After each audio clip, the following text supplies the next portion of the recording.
రాజాసాబ్ దెబ్బ. మకరం. అబ్బా! మెరుపు వేగంతో దూసుకొచ్చే మన ఫ్లాష్మ్యాన్ తేజ్ ఊబి దగ్గర ఆగిపోయాడు. అక్కడ ఒక పెద్ద మొసలి మూలుగుతూ కూర్చుని ఉంది. దాని ముఖం మీద ఒక పెద్ద బ్యాండేజుంది. తేజ్ తన సూట్ను సరిచేసుకుంటూ, ఏయ్ మకరం, ఏమైంది నీకు? ఎవరో గట్టిగానే వాయించినట్టున్నారుగా అని అడిగాడు. ముసలి మకరం తలదించుకుని, అదేం లేదు ఫ్లాష్మ్యాన్. అది నేను నిన్న నీటిలో ఈదుతుంటే ఒక పెద్ద రాయి తగిలిందిలే అని కవర్ చేయటానికి ప్రయత్నించింది. కాని దాని గొంతులో వణుకు తేజ్ కనిపెట్టేశాడు. తేజ్ గాల్లో ఒక పల్టీ కొట్టి మకరం చుట్టూ గిరగిర తిరుగుతూ, రాయా? అబద్ధం చెప్పకు. రాయి తగిలితే బ్యాండేజ్ మీద ఇంత స్టైలిష్గా రక్తం చారికలు రావు. ఈ దెబ్బలో ఏదో మాస్ పవర్ కనిపిస్తోంది. నిజం చెప్పు, నిన్ను కొట్టింది ఎవరు అని నవ్వుతూ అడిగాడు. మకరం ఇంకా భయపడుతూ, నిజంగానే ఫ్లాష్మ్యాన్.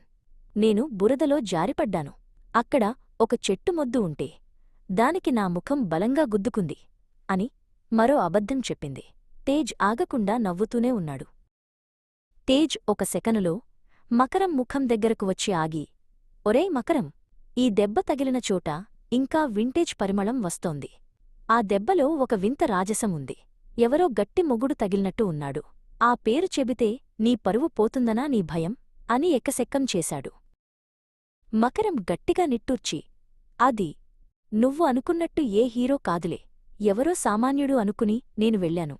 కాని ఆయన చేతిలో కర్ర చూసి నేను లైట్ తీసుకున్నాను. కట్ చేస్తే కళ్ళు తిరిగి ఇక్కడ పడ్డాను అని మెల్లగా గొణిగింది. తేజ్ కిలకిలా నవ్వుతూ, సామాన్యుడా? రాజాసాబ్ ట్రైలర్ నువ్వు చూడలేదా ఏంటి? ఆ కటౌట్ చూస్తేనే అర్థం కావాలి కదా. ఆ చేతిలో దెబ్బతిన్నవాడు అదృష్టవంతుడు.